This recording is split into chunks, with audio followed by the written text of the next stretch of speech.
श्रवणपटे यतिवरा महावाक्य जनार्दन सच्चिदानन्दत्वं शरणं ब्रजेश। यादवेन्द्रं दयादाता पुण्डरीक्षाशीर्षागरशयनं कमलनयनं नमस्तुते नमामि श्रीहरि। धैर्य से जिसको धारण किया जाता है, कर्णपटुओं से जिनका पान किया जाता है, ऐसे सच्चिदानंद भगवान श्री यादवेंद्र सरकार को मैं नित्य ही चिंतन करता हूँ, नमन करता हूँ, जिनको नमन करने से मंगल आदि मंगल तो हो ही जाते हैं, साथ ही में बहुत बड़ा बल मिलता है मनुष्य। बोलो श्री यादवेंद्र सरकार की जय।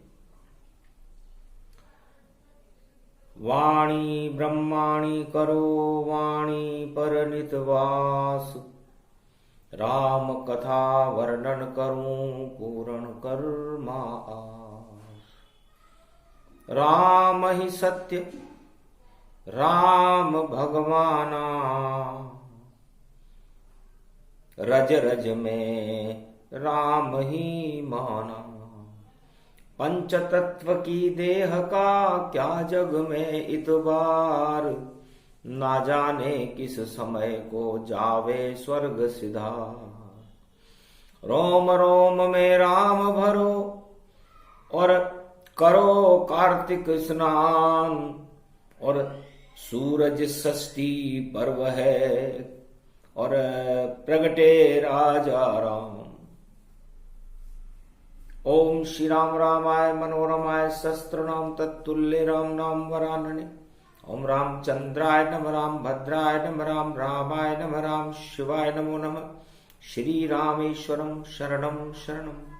ओम कुमारिका क्षेत्राय नमः कमलेश्वराय नमः ब्रह्मेश्वराय नमः पुष्कराय नमः।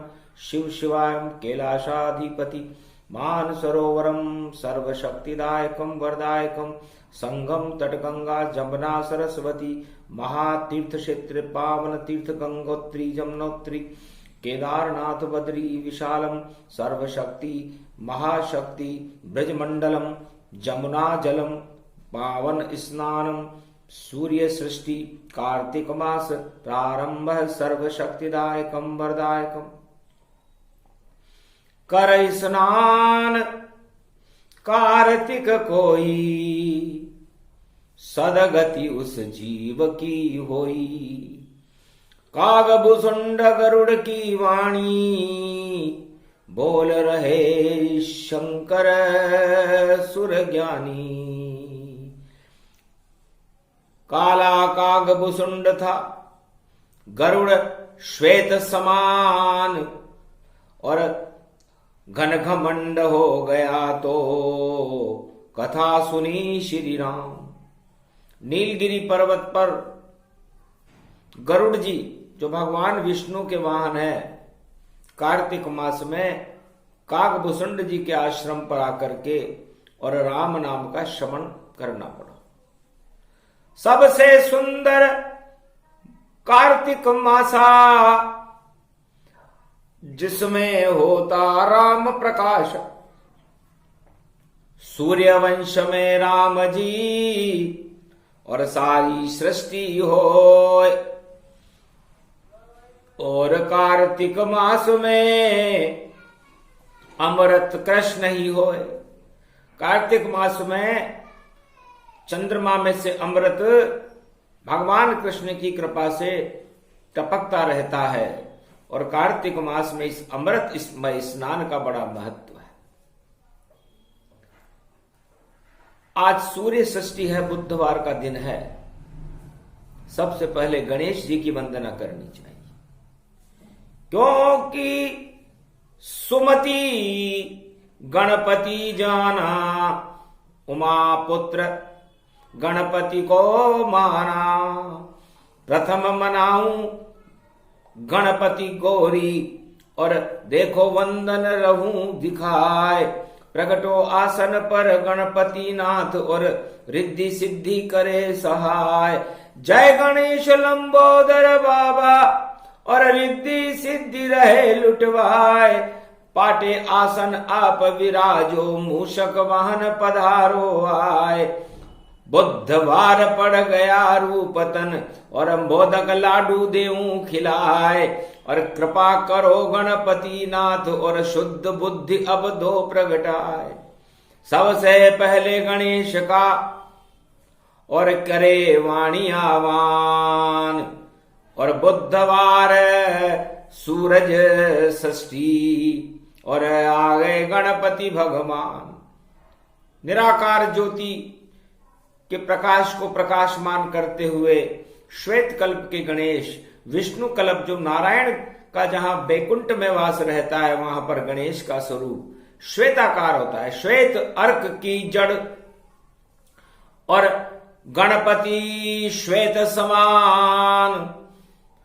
वही गणपति आ गए जब किया वाणी आवान। सियावर रामचंद्र शंकर जय लंबोदर जय एकदंता। और पूज रहे सब सिद्ध और संता। प्रथम पधारे गणपति और गौरी रही पुजाए। गौरी गणेश मनाय के और राम लिए रे बुलवाए। सरयू तट पर अवध बसी है और राजमहल तन पाए। और दिव्य सिंहासन स्वर्णमय जहां राम सिया प्रगटाए। अयोध्या में सरयू तट के ऊपर स्वर्णिम सिंहासन पर भगवान राम और सीता और पूरा राम दरबार सजा हुआ था। कार्तिक का महीना था। जितना तेज है राम में और उतना सूरज होए। परदादा है राम के और भवन भास्कर होए। भगवान भास्कर अपना संपूर्ण प्रकाश अपने पुत्र मर्यादा पुरुषोत्तम राम पर फेंक रहे थे। दिव्य तेज श्री राम है और चांदनी सिया समान। कार्तिक मास अमृत का चंद्रमा और सिया रूप ही जान। तो राम सियावर वधु की जोरी और कार्तिक मास बहोरी बहोरी। रूप प्रकाश लावण्यमय और शरद चांदनी छाए। और सूरज जैसा तेज था जो राम दिया प्रगटाए। और अवध के सब नर नारी दर्शन करने की तैयारी। अवध सरयू स्नान करे नर नारी और अर्ध देय सूरज को नारी। सूरज को अर्ध देने ही लगे और पुआ पापड़ी लाए थे और फल और फूल सभी देखो और सूर्य भगवान चढ़ाए थे। पूरी अवध में मन रहा षष्ठी पर्व गतिमान और गणपति रिद्धि सिद्धि के भरे वहां भंडार। यही योग कलयुग पड़े 2021 और देखो गणपति आ गए और भारत भवन जगदीश। और पूरे भारत में राम और सीता का प्रकाश हो रहा है। गणेश जी रिद्धि सिद्धि बरसा रहे हैं। ऐसा शुभ संयोग कलयुग में भी भारत में प्रकट हो रहा है। अहो भाग जो भारत जन्मे और अपने पाप पुण्य में बदले। जप लो राम राम गति जाना, राम ही प्राण राम समाना। इसलिए भगवान शंकर वाणी में फरमाते हैं कि 4 युग होते हैं। सतयुग होता है, त्रेता होता है, द्वापर होता है और कलयुग होता है।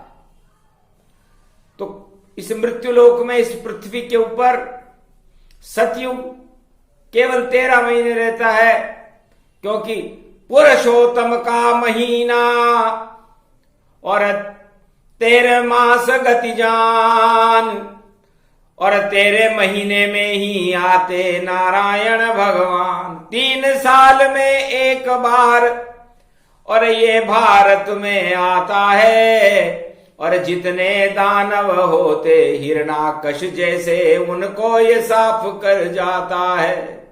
तो सूरज जैसा तेज है पुरुषोत्तम भगवान, मर्यादा पुरुषोत्तम देखो बने राम भगवान। राम भगवान ही मर्यादा पुरुषोत्तम राम है, और उनका महीना पुरुषोत्तम महीना है, और ये 3 वर्ष में एक बार आता है। इसलिए सतयुग 3 वर्ष में, चाहे ऐसा भी युग हो, हर युग में भारत में प्रकट होता है, उसे पुरुषोत्तम महीना कहते हैं। पुरुषोत्तम महीने में तो हर पल, हर क्षण, हर घड़ी राम का नाम ही प्रकाशमान है, और भगवान राम की आराधना करने से मंगल हो जाता है। ध्रुव और प्रहलाद ने इस मंगल को प्राप्त करके अपने आप को प्रकाशमान किया और दानवता का अंत कर दिया। ध्रुव तो आज तक आसमान में और कर रहा अपना प्रकाश, और प्रहलाद ने कर दिया दानवता का नाश। 13 माह इसलिए बनाया पुरुषोत्तम ये मास कहलाया, उसको सतयुग जैसा जानो बोले शिव शंकर गति मानो। और राम राज में त्रेता और प्रगटा अवध के माय, 36,000 वर्ष तक राम राज हो जाए।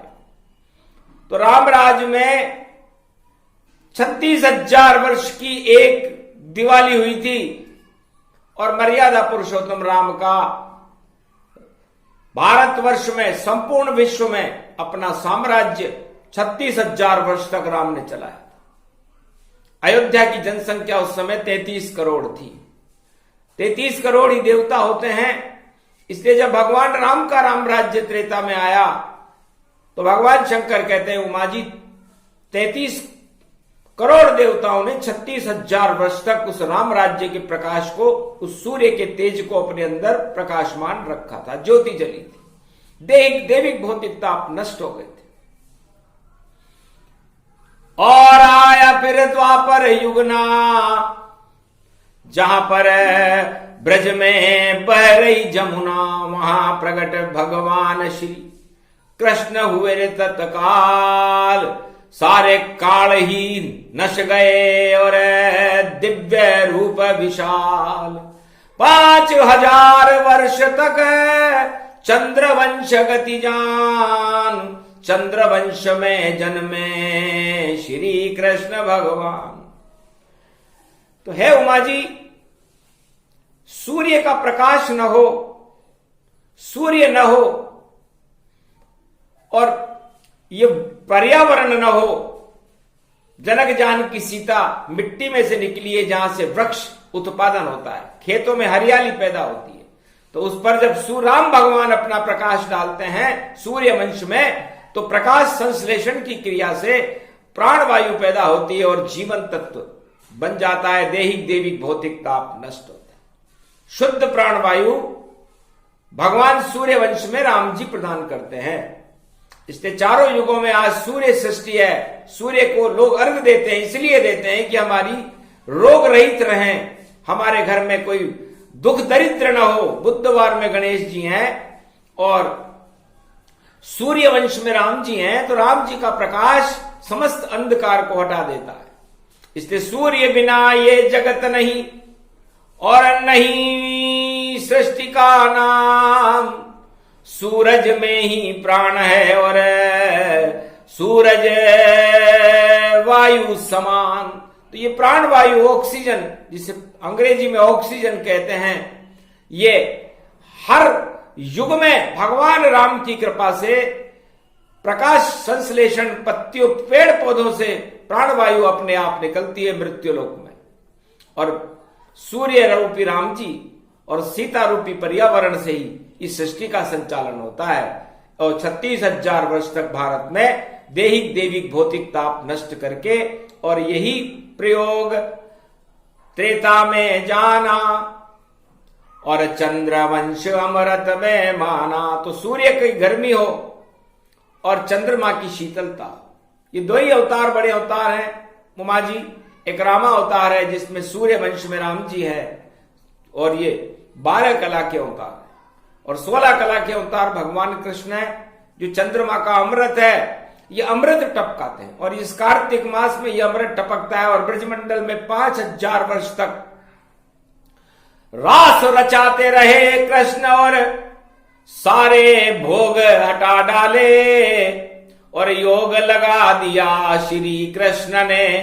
गोप ग्वाल हुए मतवाले, आत्मा में जब अमृत टपका, ऐसी शक्ति जला डाले, और दीपक जल गया श्री कृष्ण का, राधा ज्योति प्रगटे निराले। राधा कृष्ण की ज्योति से ब्रजमंडल जगमाए, और बरसाने वाले की कृपा बरसने लग गई, और प्रगटी राधिका माए। गोलोकन से राधे कृष्ण का हो गया दिव्य प्रकाश, अमृत बरसे चंद्रमा, और पाप हो गए नाश। तो वहां पर भोग था ही नहीं। 5000 वर्ष तक भारत में द्वापर युग में भगवान ही रहे, भोगों का नाम निशान नहीं रहा। रात्रि के देवता भगवान कृष्ण है, रात्रि के 12 बजे जन्म है, और दिन के देवता भगवान राम है, जिनका दिन में 12 बजे जन्म है, अभिजीत मुहूर्त में। और ये दो ही सरकारें बड़ी सरकारें हैं, और ये सूर्य और चंद्रमा की वजह से ही सृष्टि के ऊपर जीवन है। यदि चंद्रमा अमृत प्रदान न करे और सूर्य प्राणवायु प्रदान न करे, तो फिर जीवन चले कैसे मृत्युलोक में। इसलिए मृत्युलोक में हमें इन दोनों वस्तुओं के पास रहना चाहिए, इन दोनों शक्तियों को प्रणाम करना चाहिए, सूर्य को, राम जी को, और चंद्रमा में भगवान कृष्ण को। ये हमारे जीवन और हमारी आत्मा में प्रकाश भरने में, और शीतलता और अमृत टपकाने में सर्व सक्षम है। और कलयुग तो 365 दिन का एक चक्कर पूरा हो जाता, जोड़ लो 365 को तो 14 का अंक यहां आता। 3, 6 और 5 को जोड़ने से 14 का अंक बन जाता है, और 14 वर्ष राम जी को वनवास हुआ था। इसलिए कलयुग में तो आप इन भोगों से वनवास ले लो। काम क्रोध मद लोभ सब नाथ नरक के पंथ, और यही आपके जीवन में लाएंगे खुद अंत। तो छोड़ो भोग भजो रे भगवाना, और 14 अंक 1 वर्ष में जाना। तो 14 दिन का कलयुग रहता, और हो जाते हैं पाप, और कार्तिक मास में करो स्नान तो पाप होएंगे नाश। इसलिए 365 दिन को जब आप जोड़ोगे तो 14, और 14 वर्ष बाद भारत में राम राज्य आया था, वनवास में गए थे राम जी। तो राम जी जब तक वनवास में रहे, उन्होंने कंद मूल फल खाए और ब्रह्मचर्य व्रत का पालन किया।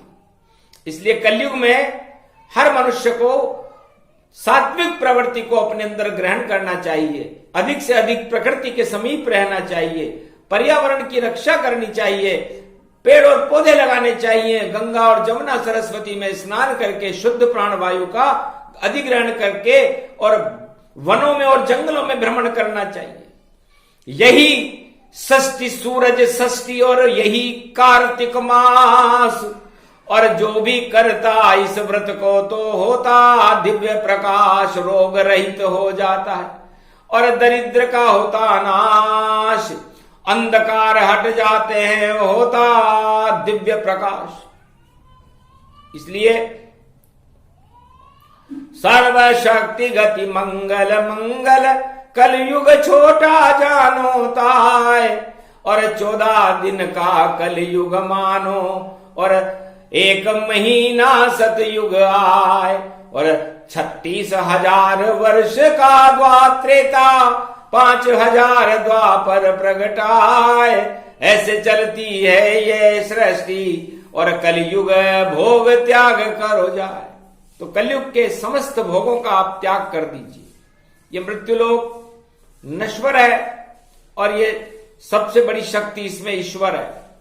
ये संसार शून्य का सार है, इसमें आप जो भी वस्तु प्राप्त करोगे, चाहे छल से करो, कपट से करो, प्रेम से करो या किसी भी तरह से करो, वो यहीं रह जाएगी। जब सब कुछ यहीं रहेगा तो फिर वस्तु संग्रह करना क्या, और बड़े बड़े इस धन के चक्कर राजताज में पड़ना क्या। जो पड़ता चक्कर राजताज उसका तो नष्ट हो जाता है, और भोग भोगने से भैया और कष्ट अधिक बढ़ जाता है। फिर रोग वहां फैले हजार, कोई ठीक नहीं हो पाता है, और अपनी मृत्यु के निकट मनुष्य और देखो खुद ही जाता है। इस कारण ये मास कार्तिक और अंधकार हटाता है, और सबसे उत्तम मास को जानो जब लक्ष्मी नारायण प्रगटाता है। देव सभी उठते हैं यहाँ पर, और पंचक भीष्म यहाँ आता है, और जब जब आता पंचक भीष्म तो महाभारत शुरू हो जाता है। तो ये भीष्म पंचक महाभारत के समय भीष्म प्रतिज्ञा ने किया से प्रारंभ हुए थे, और ये जब भी आते हैं एक वर्ष में कार्तिक मास में आते हैं, जब देव प्रबोधनी एकादशी बड़ी दिवाली आती है तो भीष्म पंचक के साथ आती है। इसलिए पंचक में महाभारत शुरू हो जाता है। राजनीति का कुचक्र चले, षड्यंत्र प्रकट हो जाते हैं, और पंचक लग जाता है राजनीति को। राजा बाद में पछताते हैं। अरे बहुत पछताया धृतराष्ट्र राजा, दुर्योधन बहुत पछताया था। जब मर गए उसके 100 पुत्र, 18 क्षोणी सेना का नाम निशान मिट पाया था। अरे कुरुक्षेत्र हट गया तमामा, और विजय हो गए पांडव नामा। अर्जुन विजय हो गई वहां पर, और कृष्ण सुनाया ज्ञान, और गीता ज्ञान जब सुना अर्जुन ने तो अर्जुन बना महान। धर्मराज बन गए थे पांडव, और कुरुक्षेत्र नश जाए। इस कारण ये मास कार्तिक फिर से अगहन आए। कार्तिक मास की पूर्णिमा के बाद कार्तिक पूर्णिमा के दिन वाणी का जन्मदिन होता है उमा जी, और उसके बाद वाणी का प्रागट्य होकर के भगवान श्री कृष्ण अगन के महीने में गीता का ज्ञान प्रसारण करने लगते हैं। राम जी और सीता जी की शादी भी अगन के महीने में हुई थी, इसलिए अगन का महीना बड़ा पवन पावन है, योग लगाने वाला है, भोगों को नष्ट करके और भगवान से मिलाने वाला है। और कार्तिक पूर्णिमा के स्नानों से तो समस्त पाप कट जाते हैं। तो आज पड़ा है बुद्ध सूर्य गति पाए, और भारत के सब नर नारी देखो तीर्थ में सब आए। करे स्नान सूरज को देखे और चंद्रमा देखे जाए। राम कृष्ण की कृपा हो मंगल भक्तों को प्रगटाए। इससे बड़ा महत्वपूर्ण दिन है, और राम नाम बड़ा महत्वपूर्ण है, और राम नाम को सत्ता से कभी नहीं जोड़ना चाहिए, क्योंकि राम और सत्ता में बैर है। जैसे सांप और नेवले में बैर होता है, उसी तरह राम और सत्ता दोनों एक दूसरे के विरोधी हैं। सत्ता का मालिक रावण था और सत्य के मालिक राम थे, और जब सत्ता और सत्य का संघर्ष रामेश्वर लंका के तट पर हुआ, श्वेत बंद रामेश्वर में, तो सत्ता नष्ट हो गई और राम का प्रकाश हो गया। कार्तिक मास में हुआ था। विजय दशमी थी अश्वनी मास की, और रावण स्वर्ग पठाया था, और खोई लक्ष्मी लेकर के राम जी कार्तिक भारत आया था।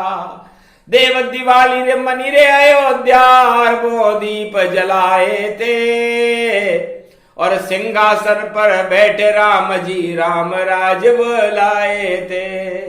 तो हुआ सवेरा सत्य का देखो, 36,000 वर्ष तक चलता रहा, और भारत में राम नाम का गौरव है, और दीपक देखो जलता रहा।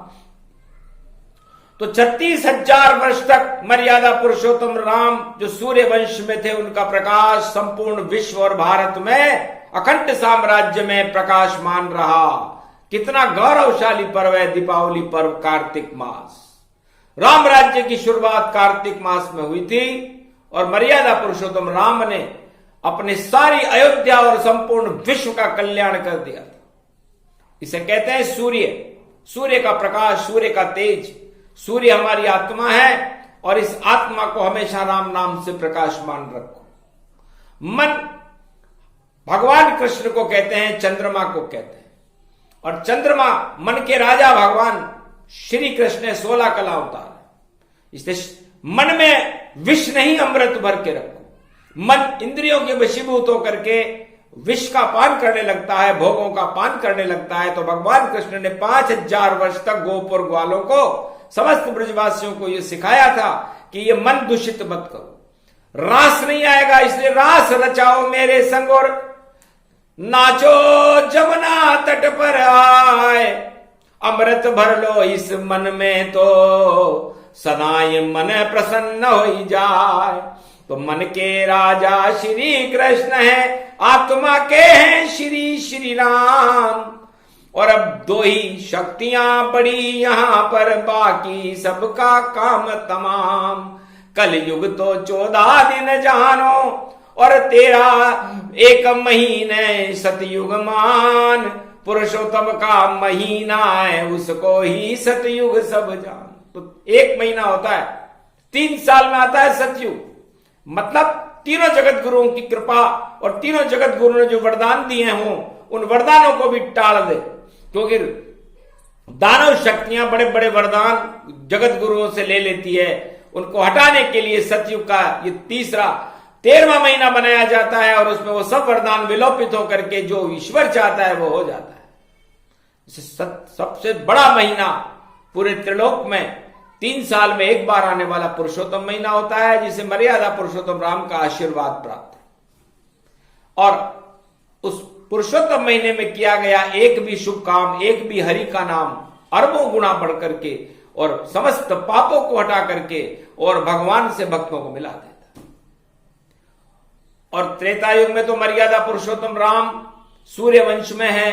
राम नाम का तो आत्मा में सदा प्रकाश रहना चाहिए, रोम रोम में प्रकाश रहना चाहिए। भगवान शंकर कहते हैं कि 1.25 लाख वर्ष की जब मैं समाधि लगाता हूं तो इस कैलाश पर्वत पर राम नाम का ही प्रकाश रहता है और मैं उस प्रकाश में प्रकाशमान रहता हूं। मेरे रोम रोम से राम झरते रहते हैं। जो बालक राम है मेरे इष्ट। और श्री कृष्ण स्वरूप नीलकंठ नील नीलांबरम जानिए। और चंद्रमा मेरे मस्तक पे है, शीतलता उसको मानिए। श्री कृष्ण का और मेरा देखो रूप दोनों एक है, वह भी है नीलमणि और मैं नीलकंठ स्वरूप है। हम दोनों एक जैसे हैं। इसलिए चंद्रमा को मैंने अपने मस्तिष्क पर इसलिए शोभायमान किया कि वो अमृत टपकाता रहे मेरे मस्तिष्क में, कभी कुविचार आए नहीं। मेरे मन में राम नाम की उपासना उठे, काम वासना नहीं। इसलिए सूर्य और चंद्रमा बड़े महत्वपूर्ण है। और कलयुग तो 365 दिन का 14 दिन का होता है। तो 14 अंक राम बनवासा, जब से गए राम और सीता, धर्म कर्म सब हुए विपरीता। तो राम और सीता यदि चले जाएं तो अंधेरा हो जाता है। 14 वर्ष तक चले गए थे, अयोध्या वालों से पूछो, उनके घर में चूल्हे भी नहीं जले, उदास बैठे रहे थे। इसलिए राम और सीता, राम और कृष्ण को कभी अपनी आत्मा से बाहर मत जाने दो। तो आप प्रकाशवान रहोगे, ऊर्जावान रहोगे। रोज ही राम नाम का करते रहो स्नान और भजन करते रहो तो मिल जाए भगवान। ये प्रसंग अति उत्तम और देखो दिया सुनाए। अरे षष्ठी सूरज चंद्र रूप गति कार्तिक मास प्रगटाए।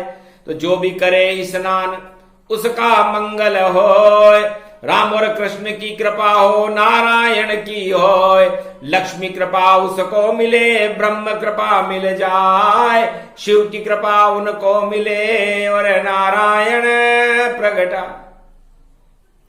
और गणेश दरिद्र को नाशे रिद्धि सिद्धि और बुद्धि प्रकाशे, जहां सुमतिता संपत्ति नाना, जहां कुमतितः विपत्ति मिनाना, ये तो मास कारतिक जाना, पूजा करे हरि भगवाना, शिवतन पूज रूपतन पावे, और क्यों नहीं कार्तिक मास कहावे, सब करो देव स्नान भवानी, और मंगलमय मधु मंगल मानी, अमृत रूप अमृत गति पावा, और संगम तट सब देव आवा, सभी देव करने लगे कार्तिक मास स्नान, राम सियावा आ गए दर्शन किए भगवान, ये प्रसंग पूरा हुआ, ये स्नान प्रसंग, सुने सुनाए जो इसे, तो कृपा करे शिवतन, शिव और राम कृपा होई जावे, जो ये करे स्नान दिखावे, ये तो सौभाग्य भवानी, प्रगट गई सिय राम शक्ति महारानी, और कृष्ण राधे प्रगट आए, ब्रह्मा गायत्री सब आए, शिव शक्ति और उमा हम भी चले तन संग, और गणपति हमारे साथ है, और बरसे भक्ति के रंग, तुम नवदा भक्ति बरसने लग गई, और हुआ भारत कल्याण, और महाशक्ति का पर्व है, और करो सभी स्नान, बोलो जय श्री राम, जय शिव शक्ति, बोलो श्री कृष्ण राधे गोविंद की जय, बोलो राम सिया महारानी की जय, बोलो शिव शक्ति मैया की जय, बोलो ब्रह्मा और गायत्री की जय, नारायण और लक्ष्मी की जय, महाशक्ति शिव रामायण की जय जयकार है।